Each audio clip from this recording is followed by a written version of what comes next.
But beyond, okay, we should be live. Hey guys, Professor Bell, Comic Book University, and we've got podcast number 28 up in here. We're going to talk about some weekly news, and I happen to have a special guest, Lewis of the Geek Fortress, my favorite personal special guest.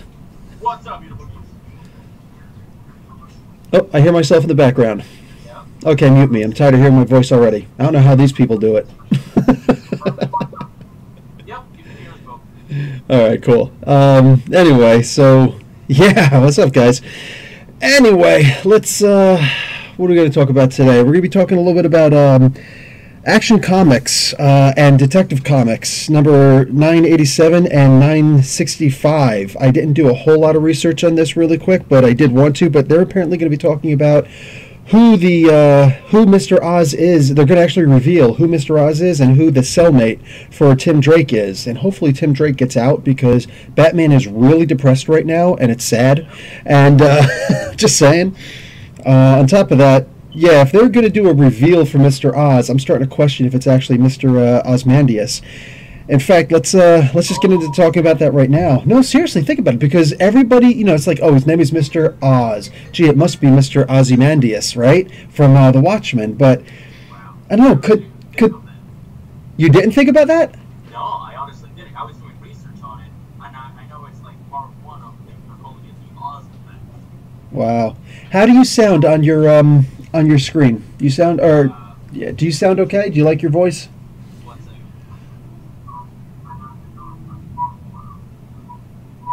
I can barely hear me. Exactly. You said the sound was okay. I counted on you. All right, say something now. I heard you. Oh, still. You not working, So I was like, let's see. I'm gonna try and fix you on Skype. I gotta fix Lewis. Cell phones on a guys. This is just what you got to deal with live streaming. What are you gonna do? It's worth it though, because we give candy. Because you get what? Candy. Candy. Okay. First off, I'm getting ripped off here because I'm getting zero candy. I've got zero chill, zero candy. So let's see if I can't. Oh, you know what? Maybe it's switch you. Open mic meter. I wish that we could have handled this beforehand. Talk to me, dude. Testing, 1, 2, 3. Testing, 1, 2, 3. I literally see one none of my systems, which means that you're on my basic. No, you are actually on my basic speakers, and I don't know how to get you off of that. See, I hate opening up with troubles like this. We've been talking this whole time, really? Okay, I'm just simply going to... No, I can't even pump up your volume. I literally do not know what to do at this point. So you can hear me, but it's just very faint. That's exactly how I hear you also. Very faint. Is there any way... What is the sound of my voice coming from? Your headphones? No, I don't hear you in my headphones.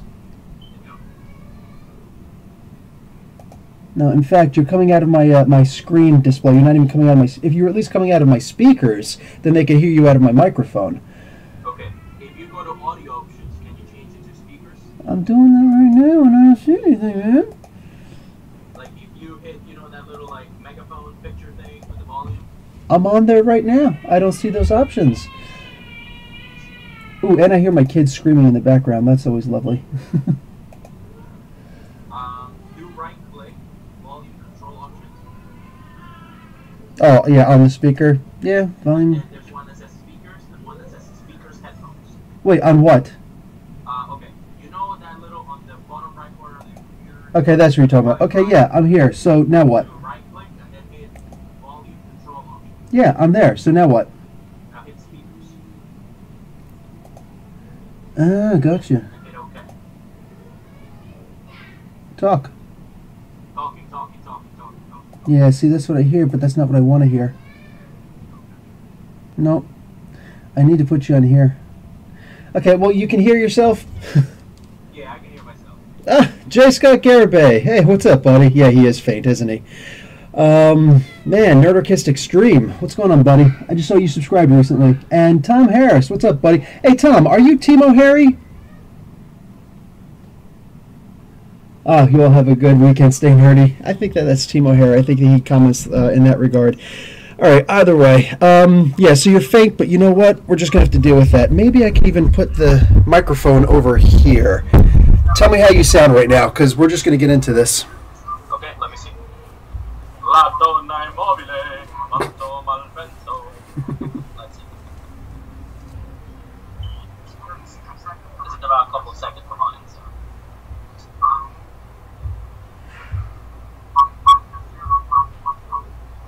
No, we're actually like 15, 20 seconds behind. How good is it, dude? I'm trying to get to it. Let's see.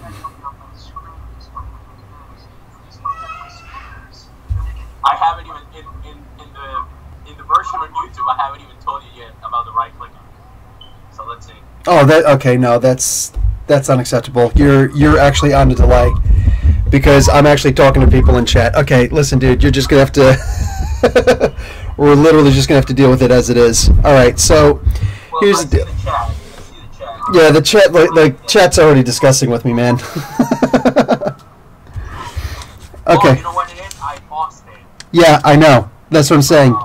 You're not live. So anyway, look, forget it. Anyway, they can hear you good enough. You're faint, but that's fine. So let's talk about this. Originally, the idea. Okay, I need you to actually turn off the thing in the background, dude. I sound better now. I just checked. Okay, Good. but let's go with it. Mute that. Oh my God, you're killing me here. You're actually killing me. Okay, finally. So listen. Yeah, Mr. Ozymandias from The Watchmen was actually, because, like, it was, man, like, are you even reading the comic books? It even looks like him. I told you, I'm not reading action comics. Ah, yeah, that's right. Okay, so Mr. Oz, who is in the Action Comics, he's actually Brevin Campbell 12. What's up, brother? He's actually, everybody's suggesting that he's actually Mr. Ozymandias, and even in Detective Comics, who captured Tim Drake. Like, almost everybody online, we're all just like, okay, clearly this is him. And it's taking so long to get to it that we started to wonder if, like, what's going on. And now they're saying that the big reveal is going to come up. And I almost feel as though it would be disappointing if it were Mr. Ozymandias at this point, because, like, everybody knows. Everybody knows. Yeah. So, yeah, I don't know. What do you think? What do you think? I mean, based on the little that you told me, and now that I'm actually doing some research on it right now, that's like the big speculation. So I think that's what it is. Yeah. Yeah, I don't know. Here, honestly, like, it's a creativity issue. You know what I'm saying, with the current comics. If it is Ozymandias, everybody's going to say, oh, okay, well, duh. Because, Saw that coming. duh. But at the same time, they also seem to be doing a couple little tricks here and there. I don't know if you'd watch or if you'd read the end of some of the Superman, the, not Multiplicity, the one, oh, you did actually, the one with Mr. Well, Superman Rebirth. well, yeah, you did see the Rebirth. You just read that recently, but most recently with Mitya Spitlik, you said that you just got finished reading that also, right? I got finished with that, yet he went away, and then he was like, he said something about better me than him. And Yes. they kept calling him. So, but Mitsubishi basically went away. And look, he seemed scared. He didn't want to be around for what was coming. He was actually terrified of this being. See, and that's the thing that's interesting, because Ozymandias, like, when you read The Watchmen, we talked about this before, when you watch the movie Watchmen, you think that a couple of people have powers and whatnot, but in the comic books, Alan Moore, his original intent was the only person who actually has powers in all of this world is Dr. Manhattan. Correct. So Ozymandias is just a genius, but that's not exactly a superpower. You know, they're geniuses all over the place. Jeez. But the idea is that aside from being a genius and being able to predict what you're going to do next, because, he could just, mentally see it, the idea is that he doesn't actually have any superpowers. So this Dr. Oz guy, maybe it's actually not Ozymandias. Maybe it is something different, because he does have the ability to capture. Like, it was one thing when he captured what's his face, Tim Drake. Like, that was one thing. When he captured the fourth Robin, that's when we're all like, okay, whoa, or the third Robin. It's like, whoa, what's going on here? You know what I'm saying? But when he captured Mitya Spitlik, that was something. That was a little freaky. Like, he probably has control of something that we don't know. Either that, or in this version, he has powers. Maybe he got the anti-life equation from Darkseid. Maybe, exactly. You never know. Dude, it could be so many things. Could it be a mother box? That's how he was able to teleport Spitlik to another dimension altogether? I mean... But he went someplace that Mitya Spitlik couldn't get out of. And no, he couldn't. He was freaked out. Yeah. Superman was going to save him, and he did. Yeah, so that's a hell of a power. Like, at the very least, that's a hell of a power that he's gotten, even if it's just technologically based. Like, that's some serious tech. Well, dude, that's what he's going to be a big part of Doomsday Clock. He has to. Right? Probably him, and, I mean, I don't know if we're going to be seeing Silk Spectre. Yeah, maybe. I mean, are we going to see... To tell you the truth, I can honestly care less about seeing any of them. Even just recently when they talked about the... Even Rorschach? I would love to see Rorschach. If there's a quick cameo, like a one-shot where it's Batman and Rorschach talking to each other, that might be something. I'd almost feel better to see that it was Rorschach and what's his name? The Question. Okay. Ooh, yeah. I see what you mean there. Right? Like, now we're talking pure conspiracy theories of, epic proportion, which I'm loving, Yeah. But, I don't, like, honestly, as far as crossovers with Rorschach, honestly, Rorschach doesn't really impress me that much. He's okay. He was played really well in the movie, but for the most part, I think that if Alan Moore had another story to tell, he would be telling it. You know what I'm saying? But, like, specifically with, I don't know, even the Batman Shadow crossover is amazing to me. I don't know if you're reading that or not. I think I just saw the list in my comic books, but I am not. It's actually out of Dynamite Comics right now, and Really? yeah, they actually retconned a little bit of Batman's history. The guy who taught Batman how to be a detective, yeah, it turns out it was actually the Shadow in disguise. Oh, snap. That's crazy. Okay. That's crazy. Is that a Elseworld story? No. Well, kind of. Yes, it is kind of, because it's not happening in DC Comics. It's happening in Dynamite Comics. Oh, wow. Because I see that issue 3 is coming out this Wednesday, so if I'm able to pick up 1 and 2. Yeah, that's a heck of a collection to start up, man. I looked at that and I was like, okay, that's it. All my Shadow knowledge is coming out and teaching everybody, and that's why I did a Shadow Explained in a Minute for that. Oh, by the way, guys, don't forget to check out the Vulture Explained in a Minute. And as a heads up, yes, I will be doing all 3 of the Spider-Man Homecoming villains during the rest of the week. So, and actually, speaking about Spider-Man villains real quick, if you go on Twitter, hashtag #AskTheVulture, and ask a question on Twitter, they're actually going to be doing a Michael Keaton thing tomorrow, tomorrow, Sunday, where they're going to actually bring all these questions before Michael Keaton so that he can answer them. Nice. So that's actually pretty cool. But, like, are you going to stick around? Will you actually kick some serious butt in this? So, okay, so, here, moving on. Uncle Ben gonna die again? No, he's not coming back, dude. He ain't coming back. That's the one rule in comics at this point. Okay, so let's talk about Fantastic Four. Oh, boy. Can we not talk about the movies Fantastic Four? Then I'm all down, man. Okay, the original Fantastic Four movie. Now, the Fantastic Four has always, like here, the idea of them being in flux should not really come as a surprise to anyone who does any kind of research in this whatsoever. Because, does anybody here remember Herbie the Robot? In fact, you know what? I've actually got something here. I keep meaning to open these, and I never do, but my toys. I've actually got, I found this Susan Storm figure, which I'm in love with. I actually told my wife if I ever get transported to the Marvel Universe, I will be hitting on Susan Storm. But my wife said, well, it's not a very big confidence boost, but okay, at least she's not real. So there's that. But you also see Herbie the Robot over here. Now, if anybody remembers Herbie the Robot from the cartoons, Herbie showed up because they couldn't, that particular company wanted to actually do something with Johnny Storm. The problem is they couldn't do something with Johnny Storm because he was in flux. Okay, I'm going all the way back to the early 60s when they did the those. Did you ever see those stop motion comic book cartoons? I want to say no. They had. I remember the original cartoon and the first movie. No. First off, there are several different original cartoons. The original 5 cartoons that they had for the Marvel Universe were actually done by Jack Kirby. They were actually written, they were made into a full comic book form, and this company, they actually took the cells that they used and directly put them to video. So you do not get to see a whole lot of movement. You'll see the comic book and it'll kind of move forward a little bit, and then it'll have like an arm moving to show that he's hitting somebody or something like that. Or they'll show lightning in the background. They had originally Thor, Prince Namor, the Submariner.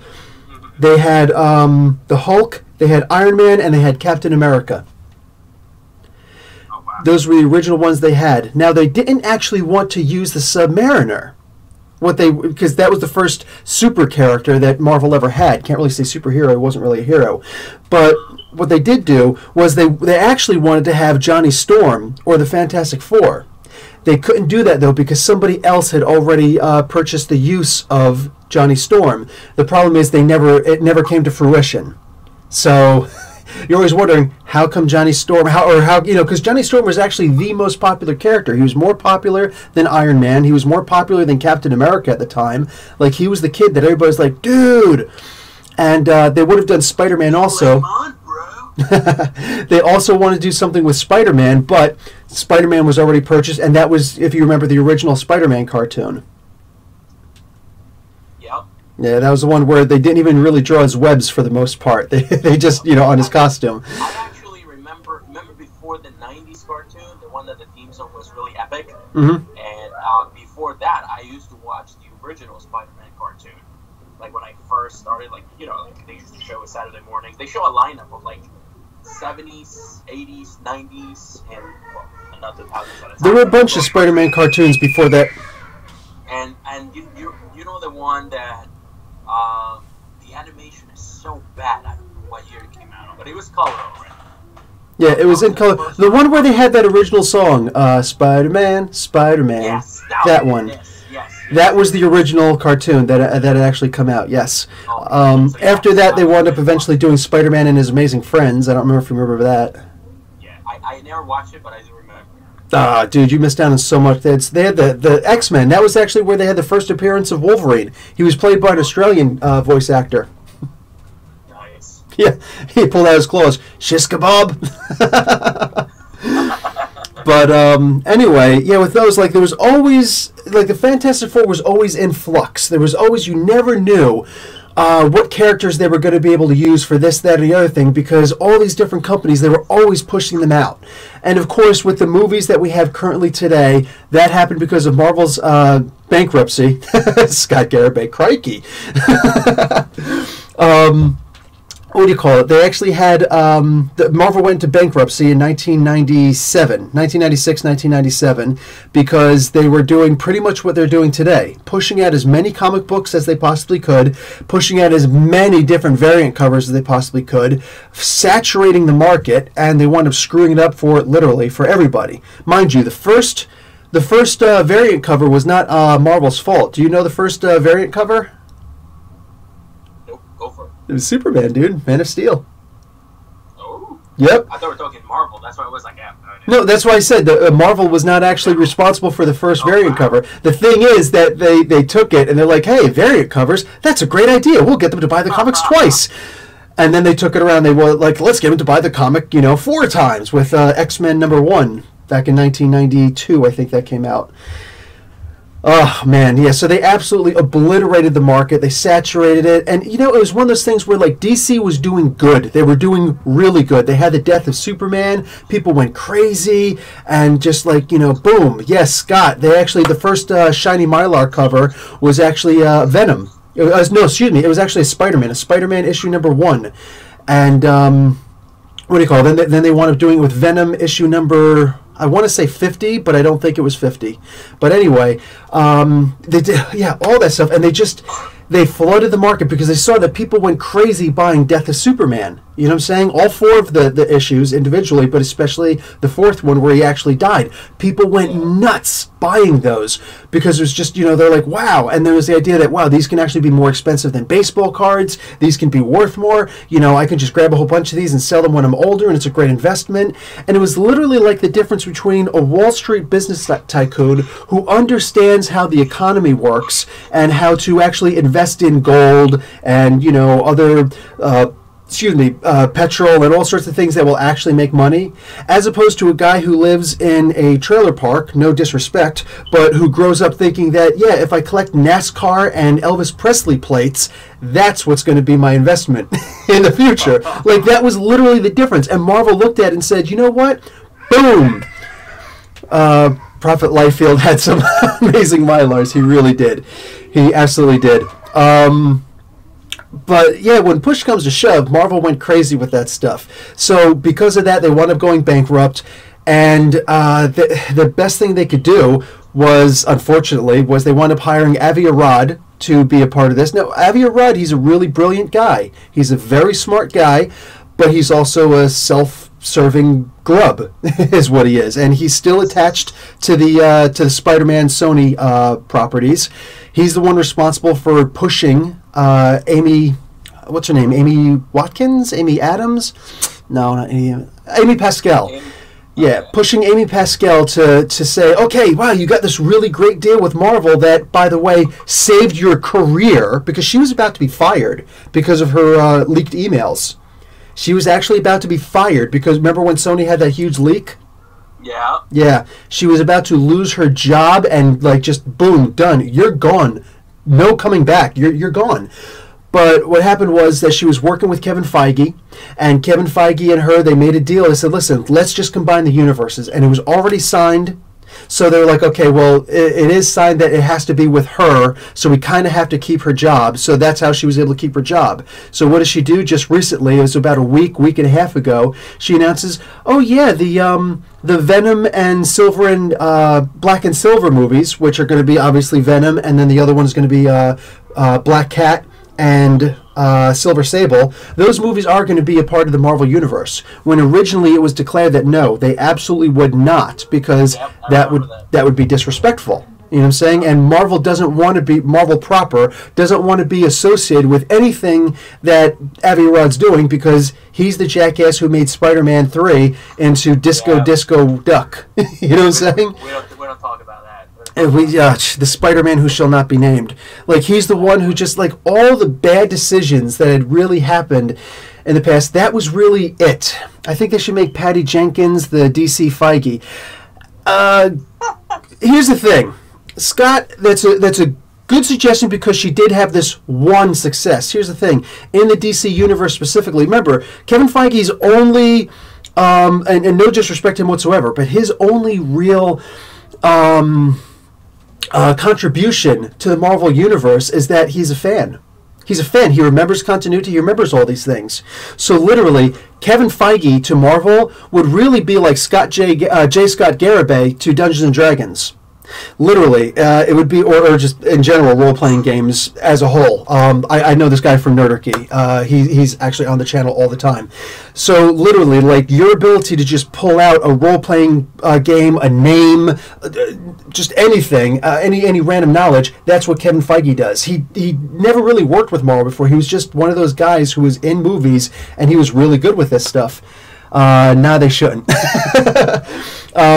Brevin is commenting, and yeah, I agree. But Jeff Johns, I think that Brevin is about to mention that Jeff Johns should be made the Kevin Feige of the, and that would mean that he can't write comics anymore, which would be a shame. But right or wrong, Jeff Johns, the architect. If he writes us good movies, I'll take it. I think that I don't think he couldn't.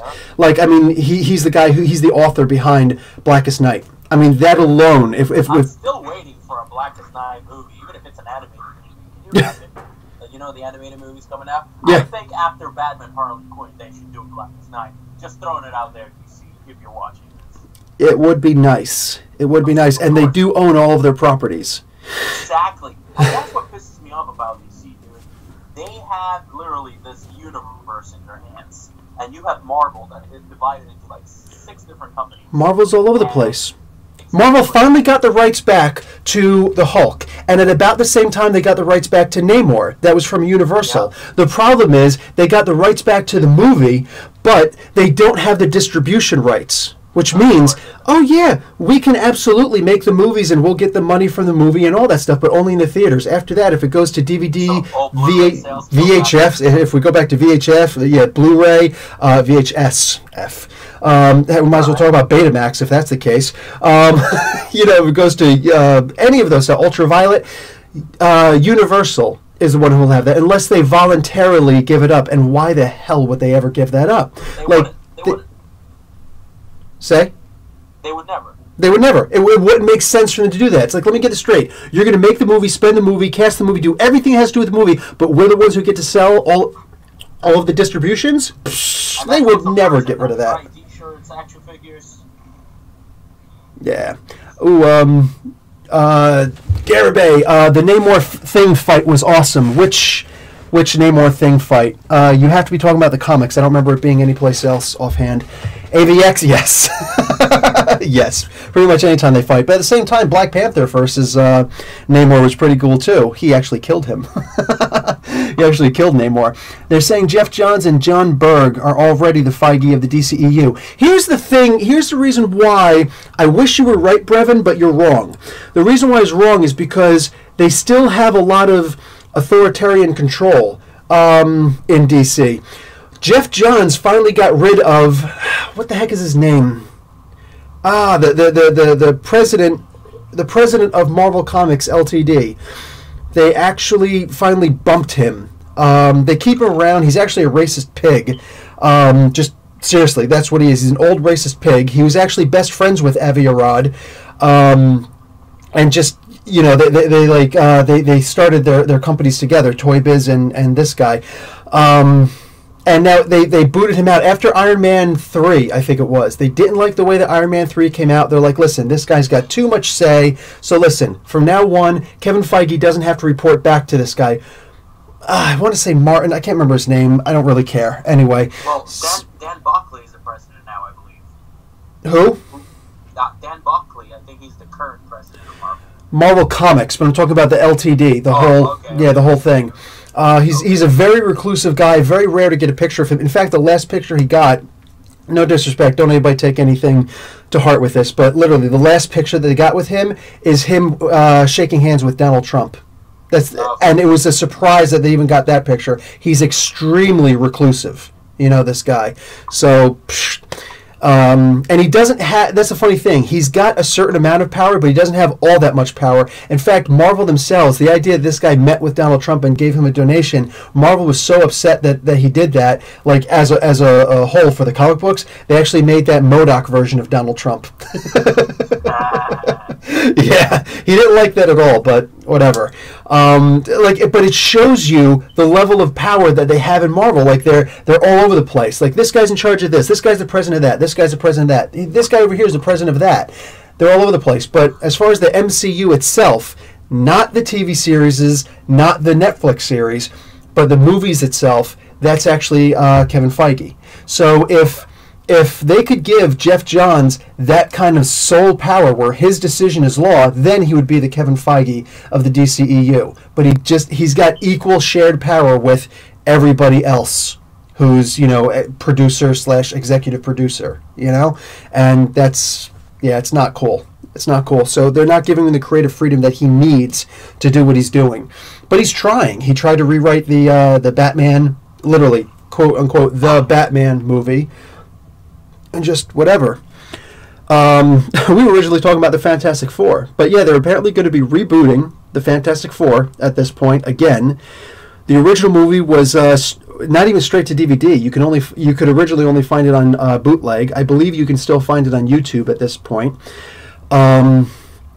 It was Roger Corman. It was directed by Roger Corman. He's known for those B movies. Yeah, you can also find it on if you guys have Cody. You can find it where? On Kodi. It's an application for streaming movies. Oh, very cool, yeah. Very cool. Yeah, so if any of you guys know what I'm talking about, just go there, and I actually looked it up last night. Nice. Because I knew we were going to be talking about it, and I was like, oh, look it up, it's there. Yeah. That's awesome. All right, cool. But yeah, wherever you find it, like it's a pretty easy thing. It's a pretty easy thing to find at this point. I remember, like me, when I was younger in the 90s, I actually went to a flea market in Jersey to find the frickin' the VHS. I'm not joking, man. I paid $10 for the lousy thing, and as far as I was concerned, legit, it was worth it. It was worth it. I was like, I got to see the Fantastic Four. I got to see Doctor Doom, and I'm gonna come straight out and say, dude, that was the best Fantastic Four movie that was ever made. They had only $1 million budget to make this movie, and it was just to keep the rights. They didn't even release it because it was just to keep the rights. Yeah, that bad. But that's all. Who owned the rights back there? Same company. We're still talking about Fox. Fox Studios. Yep. So then they made the first big screen release of Fantastic Four. Then they did the Fantastic Four: Rise of the Silver Surfer. Those two were in the same universe, and then they did Fan-4-Stick. Just Fantastic Four, they called it, but it's Fan-4-Stick. And that's the way they build it, so whatever. And now they're talking about, they're actually talking about rebooting it again, and they're going to use Nathan and Valeria Richards, so the son and daughter of Reed and Sue Richards. Yeah. So we might still see the Fantastic Four in it, but it's all going to be through the eyes of these kids. Let's completely lose hope on the main characters, because they suck sometimes. Although it's not the fault of the actors. But. No, it's not the fault of the actors. It's not. Although I'm still not a particularly big fan of Miles Teller, because he really is a cocky SOB. But yeah, it's a shame. It's a shame. But they're, obviously as a fan who wants to see these guys just come correct for once in their lives, it's like, just sell the rights back to Marvel. Don't even let the thing go out of it. Just be like, listen, you want it. Here's your chance. You've got a 10-day window. Purchase it for, say, something, stupid, like $8 million. You know what I'm saying? More than that. $8 million, it's nothing. Say, like, $500 million, all right? Be stupid. Be really stupid about it. You know what I'm saying? But let Marvel actually purchase them, because they're going to do something right with them. And it's it's a shame. It's a shame that they're not, I don't know, they're just being that stubborn. At least Michael B. Jordan is going to get redemption. Oh, Michael B. Jordan got redemption when he did Creed.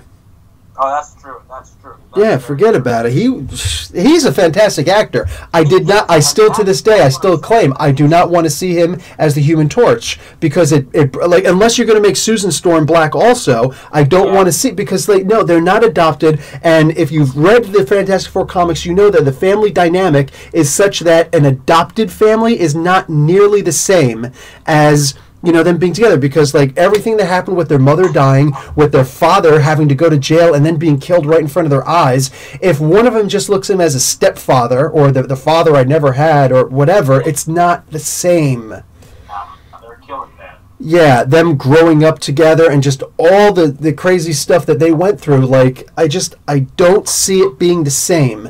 They should just be actual brother and sister, and it's just silly to do otherwise, but whatever, man.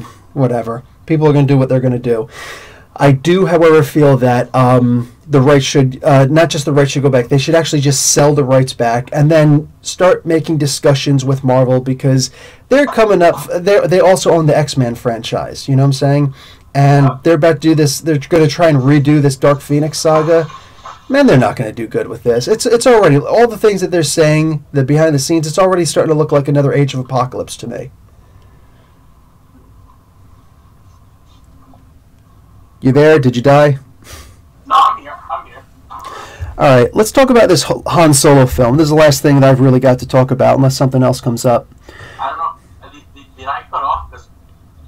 Well, you sound like you're in the bathroom at this point. I'm not. I got up because my cat is very crazy and he's trying to kill my headphones. So. Yeah, as far as the fans are concerned, you're in the bathroom. Oh, I'm not in the bathroom, guys. I promise. Yeah, if you guys hear a water splash in the background, you know he's in the bathroom. No. What I was saying before that I don't think you heard me was that I really liked him Yeah, he was great in Chronicle. That's that's when I became a fan. That's why when you asked me, "Are you there?" I was like, "Yeah, did you hear me?" There you go. You sound much better now. Okay, perfect.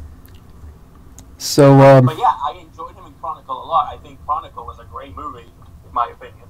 Mm-hmm. So I think maybe we need more movies like that. Couldn't hurt. But yeah, I don't think that we're going to be seeing Josh Trank anytime soon. Nope. Oh man. So okay, how about Ron Howard? Did you hear Ron Howard is now going to be taking over directorship for Han Solo? The Han Solo solo film, by the way. Oh, yeah, that's right. Yeah.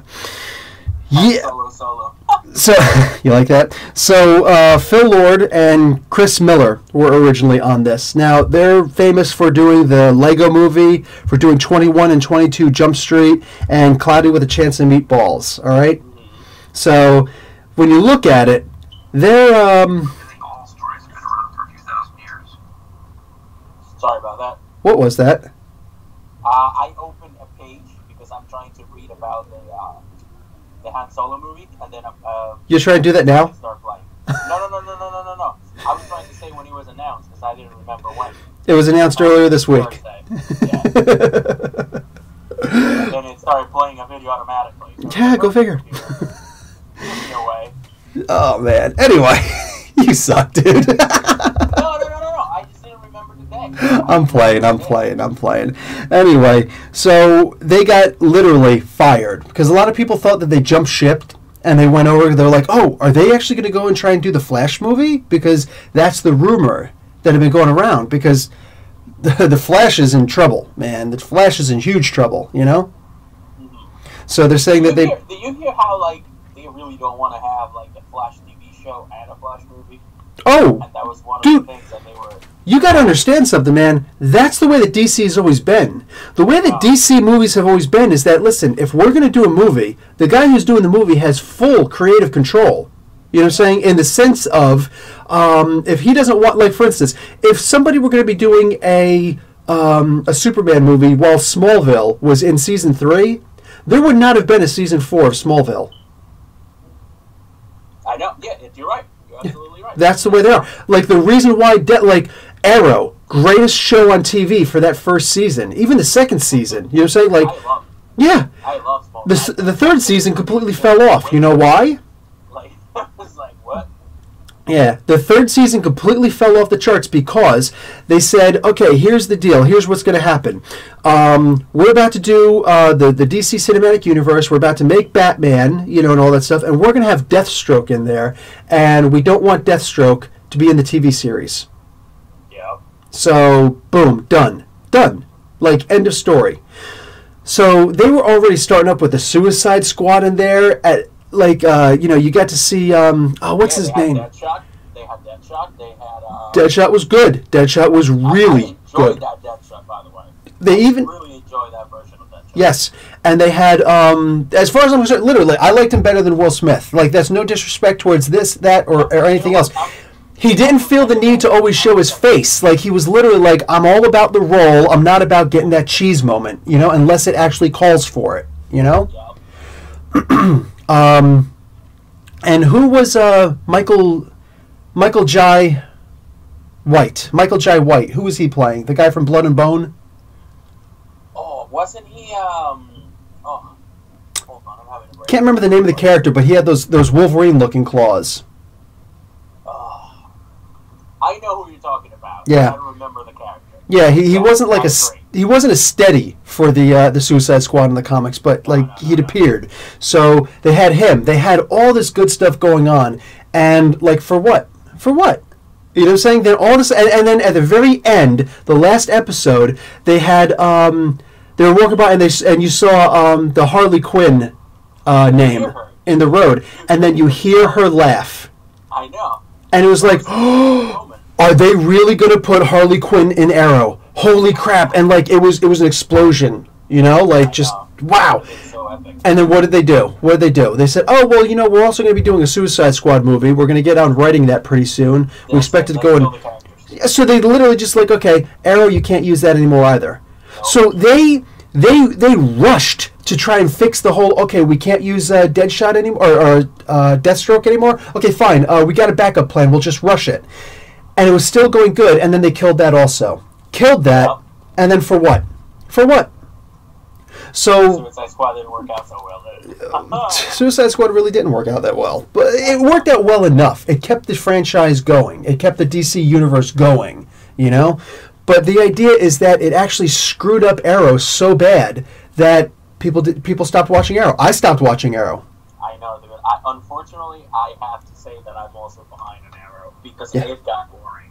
I mean, no disrespect to any of you guys who watch the show still, but I personally believe that it just derailed, in my opinion. It did. Don't get me wrong. And it's not their fault. It's not their fault. Literally, the writers were like, hold on. We just wrote all these pages, all these series, all these everything. Dick Fillmore, what's up, brother? Did all this stuff, and you literally just swipe out my entire script from me? Like, who does that? Who in their right mind does that? So DC, like, you know, Marvel has their own problems because their properties all over the place, but the properties that they have, it's known that they're good with it. DC, they're all over the place. They have no idea what's going on. It's like, I feel like they should both get, like, the best of each other and just make a hybrid and work with that. Right? Would it really, like, do we have, like, is this even a discussion on the table that Grant Gustin in the Flash TV series would not be perfect for the movie? I think he should have been in the movie. Yeah. I think he should have been the Flash from Justice League. Yeah, and I've had this discussion with Angie, my fiance, with several people. Mm-hmm. He is great. He's Barry Allen to me. Yeah. No offense to Ezra Miller. Yes, he can be a good actor or whatever, but I'm still in the middle ground with it. I don't know yet. I'm still upset that Ezra Miller, like, on video, turned down that fan and, like, practically called him stupid because he asked him to sign a Marvel comic for him. Like, that's what he had on him. He had a Marvel comic on him. Yeah. He's like, could you just sign my comic book? And he's like, if you don't understand why I can't sign that comic, I don't know what to tell you. There was never any...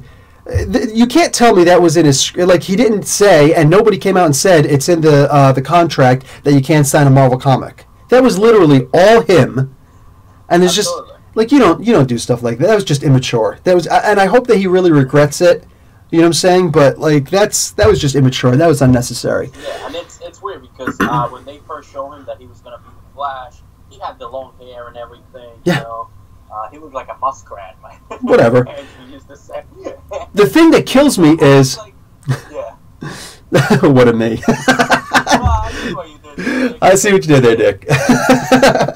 But the thing that kills me about this is that, you know, we've been talking about how, like, not just you and me, a lot of people online, all over the place, articles written, we're tired of seeing the origin stories. Like, it was good. It was right around the time that Doctor Strange was coming out. We're like, okay, listen, we understand Doctor Strange needs to have an origin story because not too many people know who he is.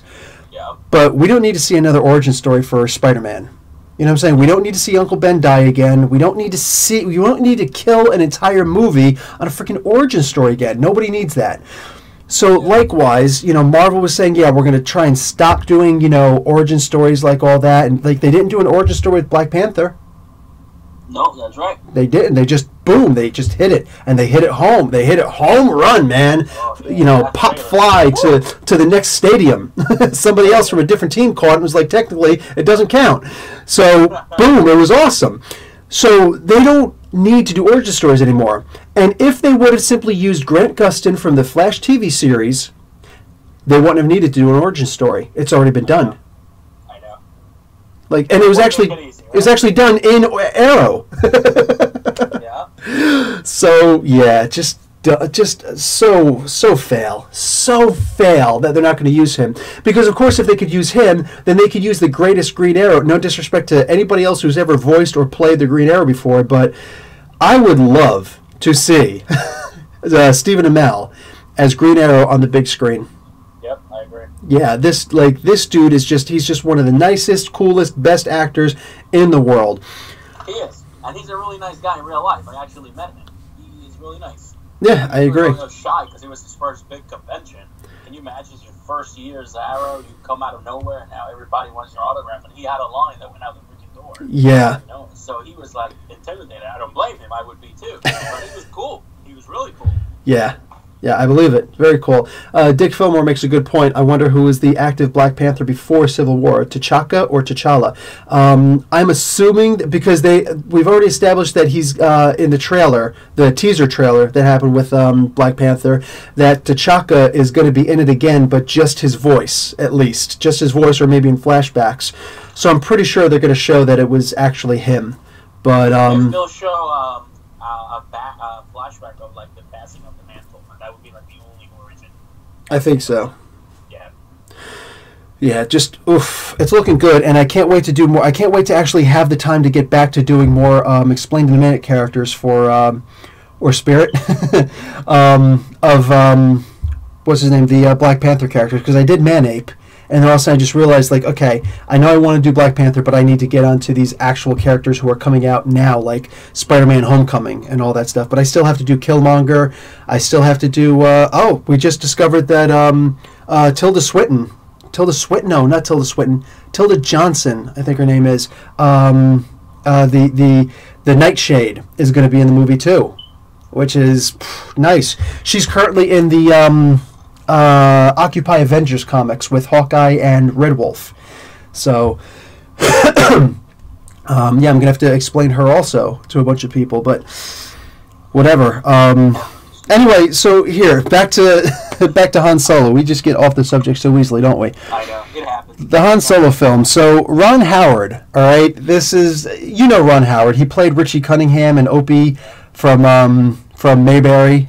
From the Andy Griffith Show, but on top of that, he directed some of the best, movies out there. He all the Da Vinci Codes, Beautiful Mind, which got Oscar.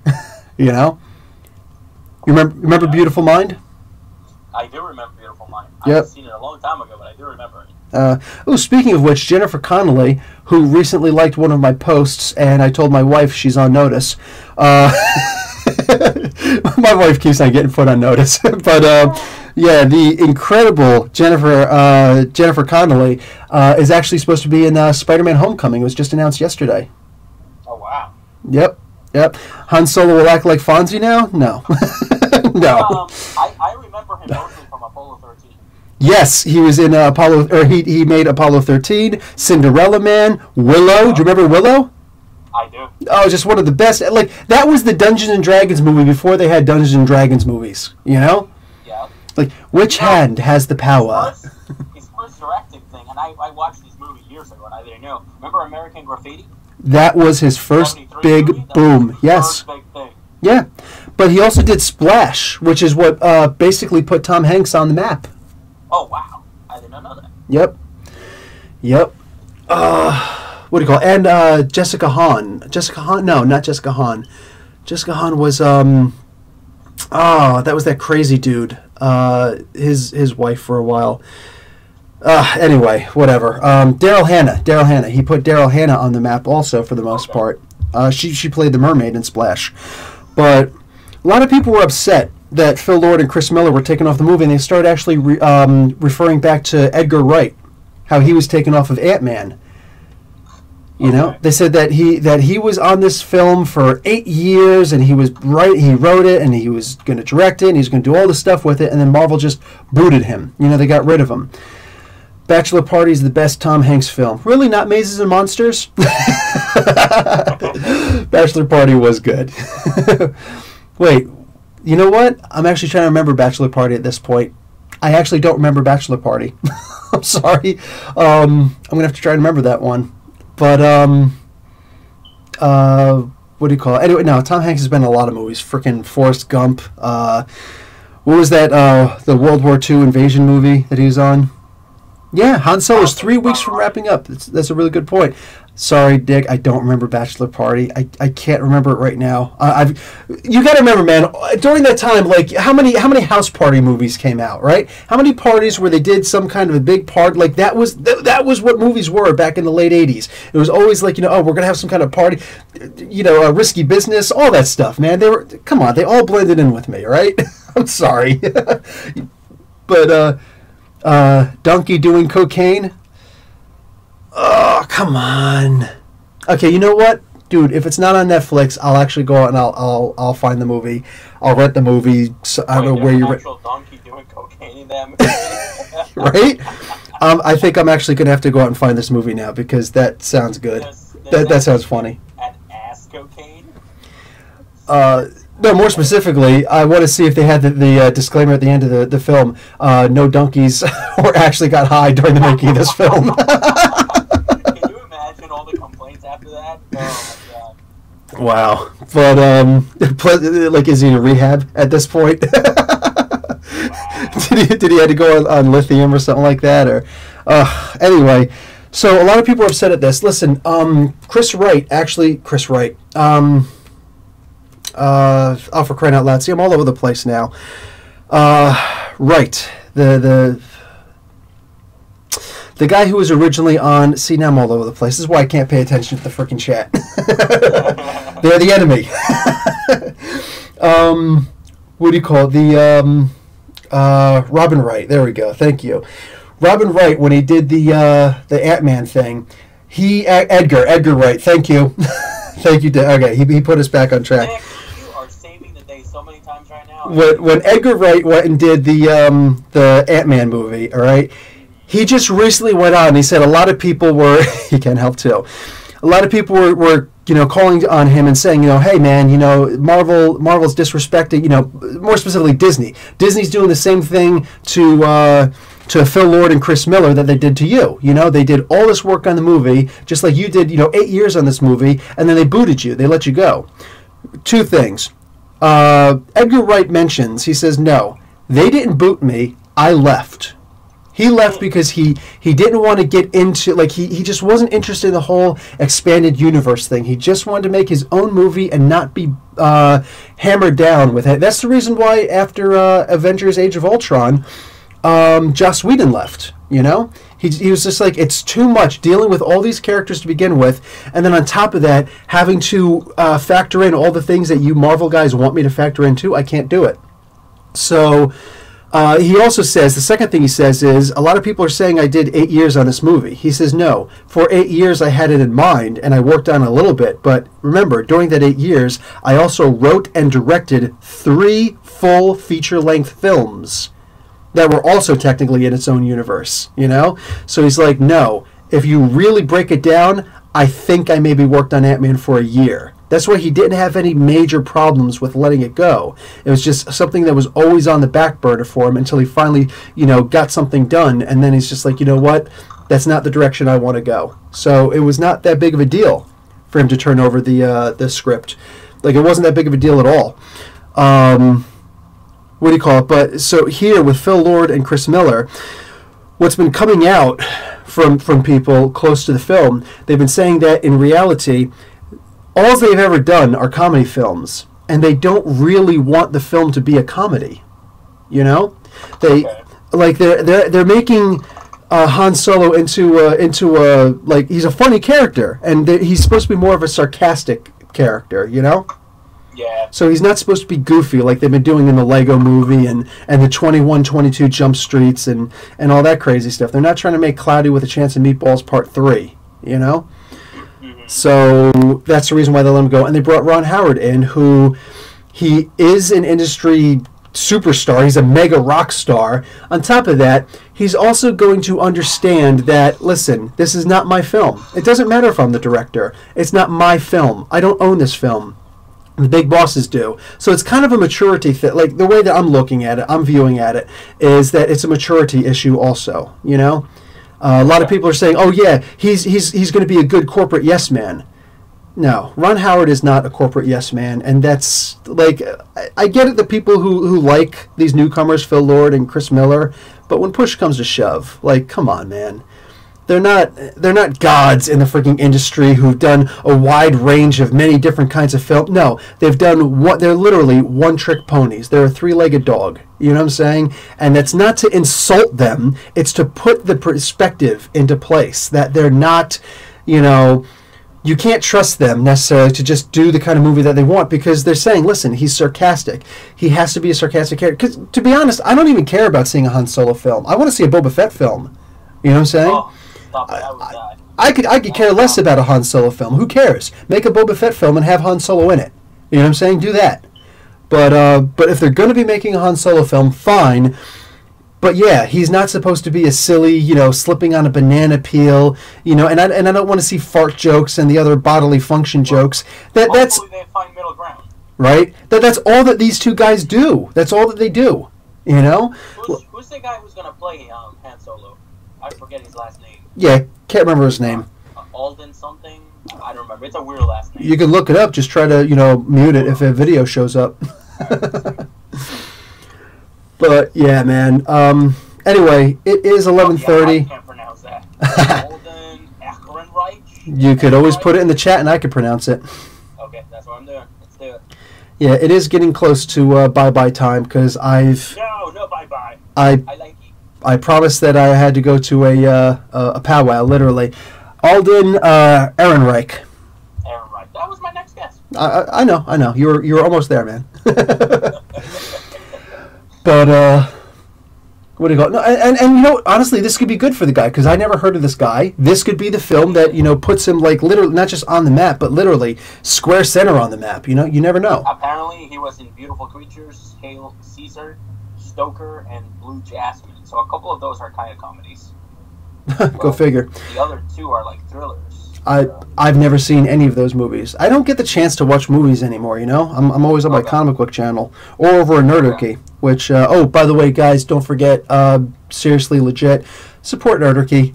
Like, not just, watch their videos, whatever you can do, but also they're trying to get out to LA right now they've already got a date to meet Satine Phoenix. Like, that's a big deal for them. They just got enough money to purchase their flights. They just bought the plane tickets and all that good stuff. So they're on their way out there. Now they need to be able to afford the hotel accommodations and all that. The longer they could stay, the more hands they could shake, the more flesh they could press and all that good stuff.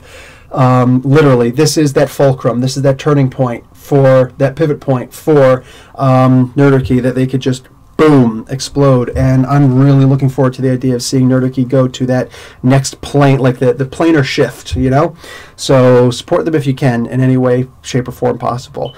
Also, don't forget to check me out. I run their Marvel Face Rick game. I used to do it on Thursdays at noon Eastern Standard Time. It is now switching to Monday Eastern Standard Time, which is also when I put up my article at nerdarchy.com, my weekly written article up there. So, by all means, go check them out. Lewis, this is your chance to plug yourself. All right, guys. Well, as those of you guys who know me, I'm Lewis from the Geek Fortress. Hello again, guys. We have a couple new videos that came out recently. We have, for those of you guys who are wondering how the new Resident Evil CGI movie was, Resident Evil Vendetta, I did do a 1-minute review on that. You're welcome, guys, because I love you. Also, I did a Harley Quinn comic book quickie. That is the latest addition to Season 2 of Comic Book Quickie, the season of the No Power. So you guys can check that out as well. We do it all, guys. Comic book quickies, reviews, name it, we're there. And I also do playthroughs, which I'm trying to get fully back into. But I also have a full-time job, so I have to manage to do both. If I could film while at work and not get in trouble and get fired, I would. But I work with what I can. But check out the channel, guys. I think you guys will really enjoy it, and every support counts. There's no small support. True. Hey, you said that you were getting the Friday the 13th game. I am. Next paycheck, I'm definitely getting it. So what I'm going to do is I'm going to start doing it. I recently created also a Twitch account for the Geek Fortress. So that should be going live. First event is going to be a Friday the 13th live. So if you guys go check out the channel, I will post. And you can also follow me on the Facebook group, which Professor Bill's part of. All the links are in my channel. And all the links are below in this. Oh, there you go. Even better. So go check the links below in Professor Bill's description. And you guys can become part of the group. Either Professor Bill or I will accept you. And then you become one of us. And then once you become one of us, there's no turning back. So... yeah. Once you go geek, you don't go back, or you don't go fleek. Right. I don't know what rhymes with geek. Like so yeah, guys, we're trying to make the Geek Fortress stronger. Everybody is a knight of the Geek Fortress. That's our thing. So, and I will put more details about the streaming of the Twitch. Streaming of the Twitch. That sounds like the name of a band. Anyways, the streaming of Friday the 13th. for you guys to watch. So that should be fun. Professor Bill has seen some of the gameplay. Yeah, I love the gameplay. I really love the game. I told my wife if I was going to start playing a video game, that would be the video game I'm going to play. It looks really fun. On top of that, this weekend, yesterday, today, and tomorrow, if you log into the game, you get a free 13,000, and double XP, which is insane. And that was because of the problems they were having with the servers. So as a gift, they were giving that out. They take care of their people. They work years, guys. For those of you guys who don't know, they were raising money for years to bring that game. That's right. So they've been working really hard. They had a GoFundMe. So it's really good that this game's finally out. It's one of the examples of how support from fans can help out, which is the same thing that Nerd is in need of right now. Yeah. It'll help, and we can all be part of it. Absolutely. Oh, that's the thing. Yeah. If you were part of it, you got a special Joe Savini skin for Jason, which is freaking insane. I think the more money you gave toward it, I think there was one that you got like a plaque or something, and you got credits in the game as well. I don't know. I know on the Kickstarter, if you donated at least $6, you got this skin, which was easy. Wow. But I'll tell you what, with the success of this game, I'm hoping they start not just continuing with this game, but I hope that they actually decide to make a Nightmare on Elm Street version of the game. Oh boy, if they do, or make like maybe Freddy a DLC character in the future, you never know. You never know. Sick. I think horror is not the same as it used to be, and I think that should be one of our podcast themes maybe later on, because horror is not the way it used to be, and now they are still looking for the next scary movie to like scare me and make me sleep with the light on. But yeah, that hasn't happened since the original It, and that was because I was 9. Yeah, it wasn't really that scary. But I'll tell you what. But for a 9-year-old, I was like, no. Oh, I'm hearing you. I'll tell you what. You know what? Post it. We are going to do something on, and we're going to keep it comic related also. There's a couple good horror comics out there, and I think we're going to be talking about the witches, with a Y. That is, I think, 6 issues. You should go and find that. You can find it on Comixology. Huh? I'll check it out. I'll look for it. That is a really good. That's actually Scott Snyder. Really? So yes. It's WYT? WHYTCH, something like that. Yeah, something to that effect. Yeah, really good stuff. It's actually Scott Snyder. That's he got noticed for that. That's why he got pulled over onto Batman. And Jacques, who did a lot of the artwork with it, he did the artwork for that. So. Dude, I'm down for a podcast with just horror. I'm in. Done. It's done. So it shall be said, so it was done, or whatever. So let it be written, so let it be done. Oh my God. There you go, that's it. Oh man. All right, guys. Oh, but that's awesome. That's awesome. So but that's it, guys. Thank you so much for watching us. For you, so go check out the channels and stay awesome and geek on, beautiful people. All right, guys. And Lewis and Professor Bill of Comic Book University. Class dismissed.